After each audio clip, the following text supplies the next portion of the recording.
CUT no Ar, um podcast semanal da CUT-DF.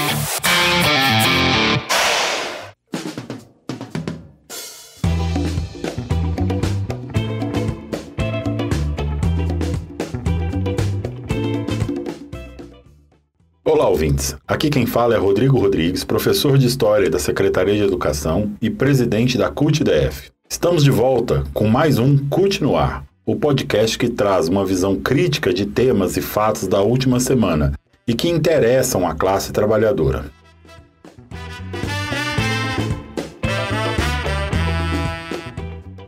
Estamos aqui para conversar com você sobre os ataques aos nossos direitos, informar mobilizações, atos, greves, paralisações e tudo mais que for importante para o nosso dia a dia. Todo sábado, a gente tem um novo programa, que pode ser ouvido no Spotify e no nosso canal do YouTube. No Spotify, nos procure como CUT no Ar. Já no YouTube, você pode fazer a busca por CUT-DF. No episódio de hoje, vamos falar sobre serviços públicos. Afinal, o que são serviços públicos e por que devemos lutar por eles?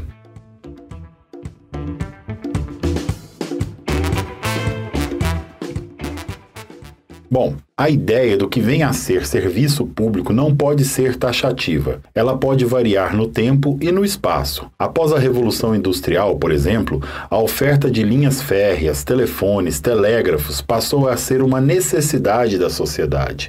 Pode ser que em alguma cidade mais fria a oferta de serviço de calefação seja uma demanda pública e passe a se tornar um serviço público.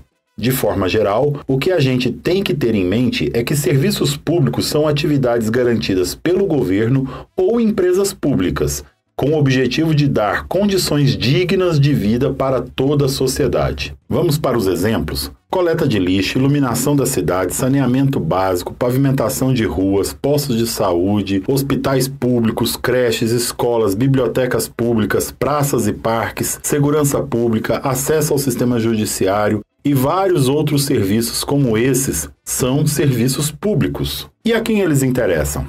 Bom, acho que a resposta dessa pergunta é muito simples, né? Interessa a todas e todos nós. Mas vamos abordar alguns dados importantes que certamente vão deixar essa resposta muito mais interessante. De acordo com a Pesquisa Nacional por Amostra de Domicílios Contínua, a PNAD Contínua, divulgada pelo IBGE neste ano, de abril a setembro de 2019, cerca de 27 milhões de trabalhadores com carteira assinada ganhavam um salário mínimo por mês, ou seja, R$ 998.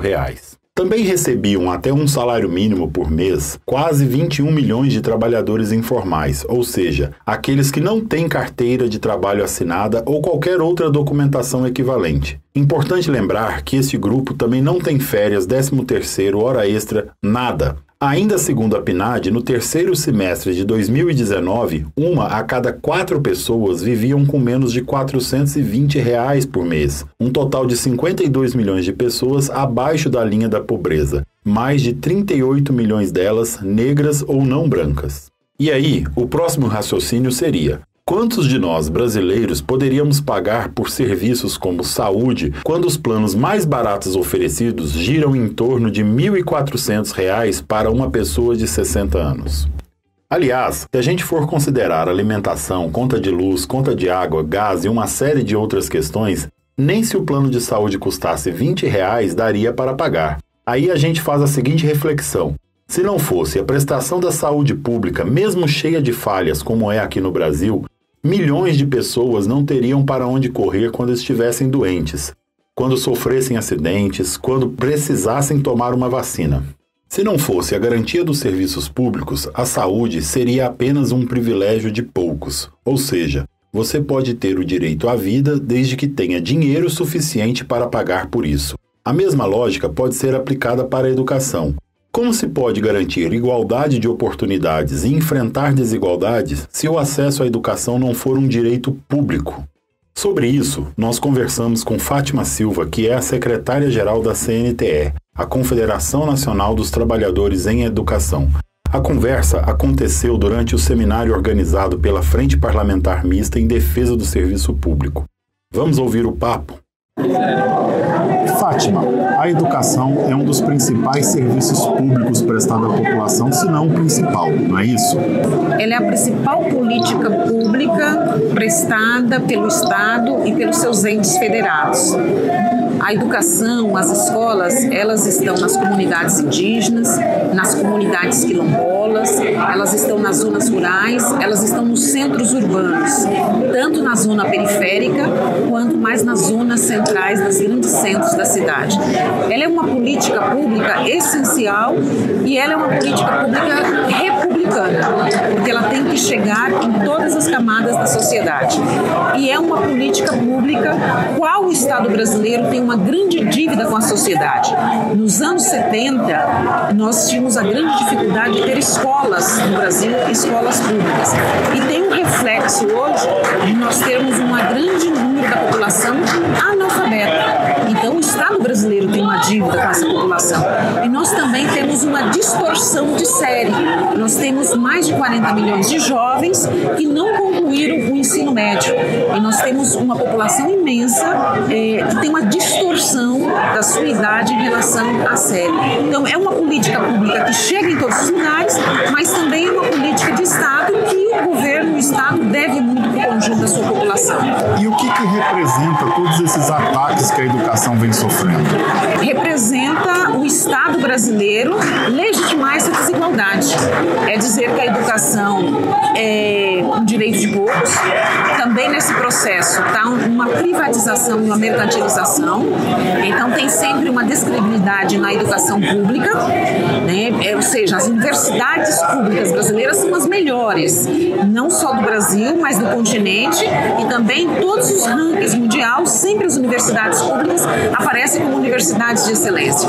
Então a hipocrisia e as políticas do governo são colocadas para que essas universidades públicas sejam de acesso somente a uma elite do país, e para isso ela tem que deteriorar a escola pública, a escola básica, as séries iniciais. Então ela não faz investimento, ela descredibiliza. E agora a política do governo Bolsonaro vem aí a intenção da política de vouchers também para o ensino médio. E quais são as mobilizações que estão previstas pela educação para lutar contra esse desmonte? A nossa agenda prioritária deste ano é aprovar o Fundeb permanente. Nós temos uma agenda de mobilização no Congresso Nacional e o dia 18 nós vamos combinar com uma grande mobilização nacional no país em defesa do Fundeb, em defesa da educação pública. Muito obrigado, Fátima, por participar aqui conosco no CUT no Ar. Nós que agradecemos e felicitamos a CUT por essa iniciativa.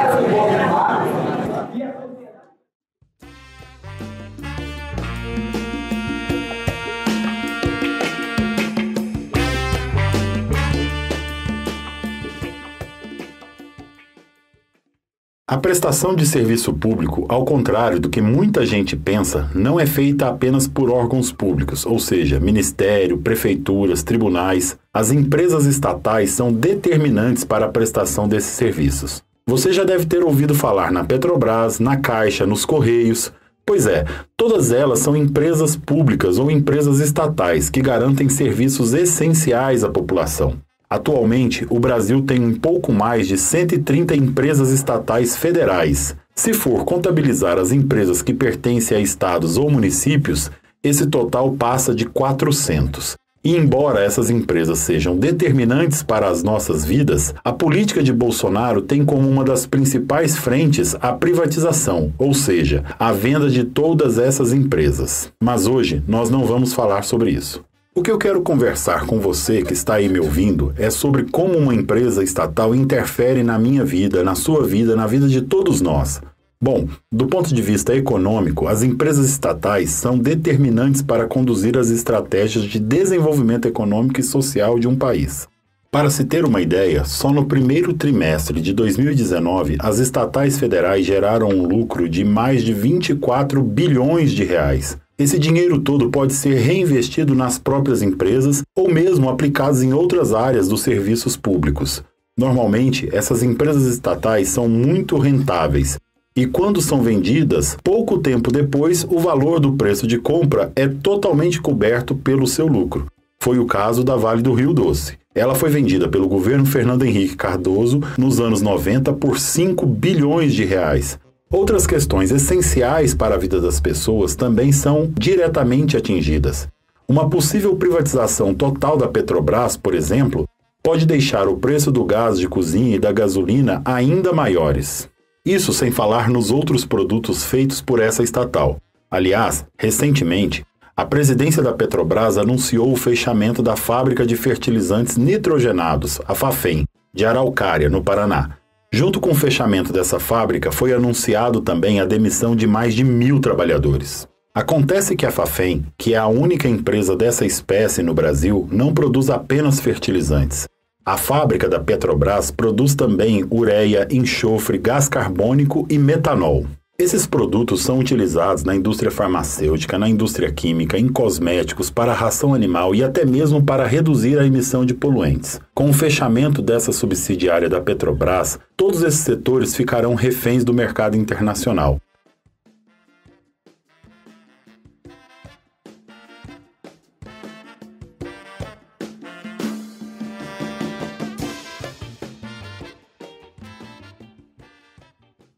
Na última quarta-feira, dia 12, foi realizado um ato político das centrais sindicais na Câmara dos Deputados, em defesa dos serviços públicos e contra o desmonte do Brasil. Mais de 600 pessoas participaram da atividade. Duas datas importantes foram apontadas nesse ato, como determinantes para exterminar o verdadeiro parasita brasileiro, que é o sistema financeiro, representado pelo ministro da Economia, Paulo Guedes. A primeira é o dia 8 de março, Dia Internacional das Mulheres. A outra é o dia 18 de março, quando será realizado o Dia Nacional de Luta pelo Serviço Público e pelo Brasil. A CUT, outras centrais sindicais e várias categorias de trabalhadores já confirmaram participação nas atividades. Você pode saber mais tanto sobre o 8 de março como sobre o dia 18 de março no nosso site www.cutbrasilia.org.br.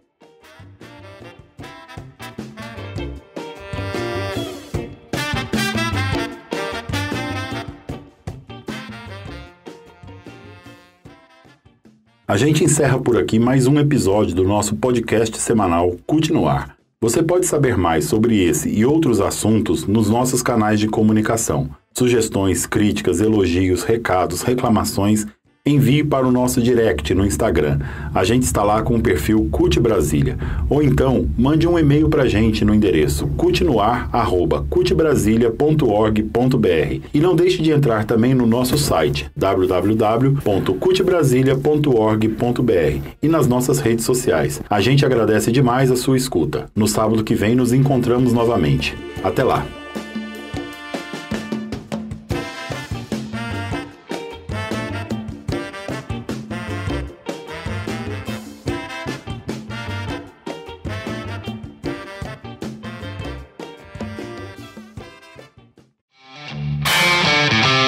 Este foi o CUT no Ar, um podcast semanal da CUT-DF. Até o próximo episódio.